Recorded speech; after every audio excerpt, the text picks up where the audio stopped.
नमस्कार, एक न्यूज़ 24 देख रहे हैं आप और मैं हूं आपके साथ सितेश सिंह। आपको बता दें कि कांग्रेस ने बिहार विधानसभा चुनाव को लेकर लगातार सक्रियता दिखाई है, जिसमें उसने कई बड़े बदलाव किए। एक बड़ा बदलाव ये भी है कि उसने कांग्रेस ने अपने बिहार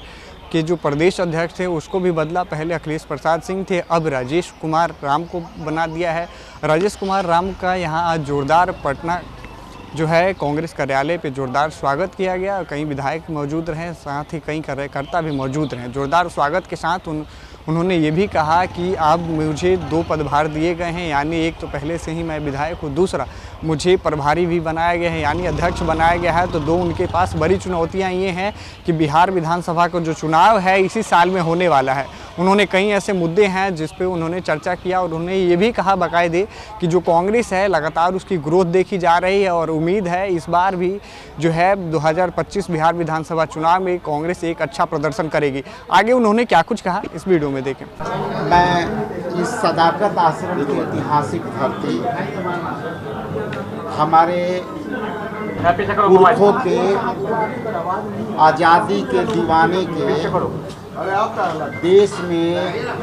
आज़ादी दिलाने वाले हमारे स्वतंत्रता सेनानियों के इस धरती पर हम अपने पुरखों के नमन करते हुए महात्मा गांधी, डॉक्टर राजेंद्र बाबू और हमारे जितने भी अब यहीं रहिएगा विरासत रही है कांग्रेस के नेता नेहरू जी, मैं उनके नमन करते हुए सबसे पहले मैं आप सभी को धन्यवाद देता हूं कि आप लोग शॉर्ट नोटिस में यहाँ आए और मेरे जो हाई कमान के निर्देशों को सुनने के लिए यहाँ आए हैं। तो सर्वप्रथम मैं अपने आप ही सबके चैनल के माध्यम से अपने नेता न्याय योद्धा श्री राहुल गांधी जी एवं हमारे राष्ट्रीय अध्यक्ष मल्लिकार्जुन खड़गे जी और हमारे जितने भी नेता हैं, चाहे केसी वेणुगोपाल जी हों, आपके कृष्णा अलवरू जी हों, सुशील पासी जी हों, शहनवाज जी हों और हमारे प्रदेश अध्यक्ष जो एमपी साहब डॉक्टर अखिलेश प्रसाद जी हों, ये सभी के समर्थन से, सहयोग से मुझे ये अवसर मिला है ताकि हम जनता के सेवा कर सकें। हम उस चुनौतियों में यहाँ मुझे दायित्व मिला है, उस दायित्व में मुझे 2 बात कहनी है आपके लोगों से कि हमारी जो विरासत है वो विरासत में हम लोकतांत्रिक पार्टी हैं और हम राजनीतिक पार्टी हैं। उसकी राजनीतिक पार्टी को जिस तरह से जनहित से जोड़ने की मामला है उनको कैसे जोड़ें। पहला दायित्व तो मेरा ये है कि कम समय में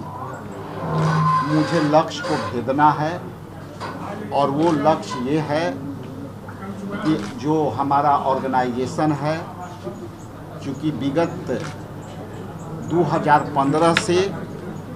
और अब 2020 के चुनावों में के आंकड़ा आप देखेंगे तो हमारी पार्टी ने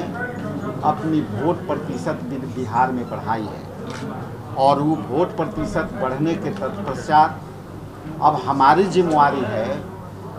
कि हम 24% को वोट प्रतिशत को कहाँ ले जाएं। तो मेरा कहने का मतलब ये है कि हमारे जितने भी नेता हैं, चाहे वो वरीय नेता हों,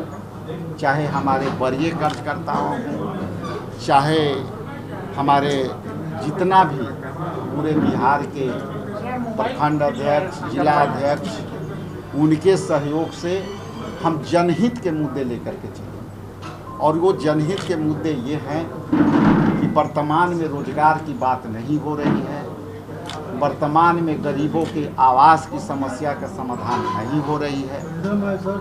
दलित, पिछड़ा, अति पिछड़ा और ख़ास करके स्वर्ण जाति में जो गरीब जातियां हैं, गरीब लोग हैं, उनकी काम नहीं हो रही है। तो हम यही बात लेकर के लोगों के बीच जाएंगे और हम अपने तमाम बिहार के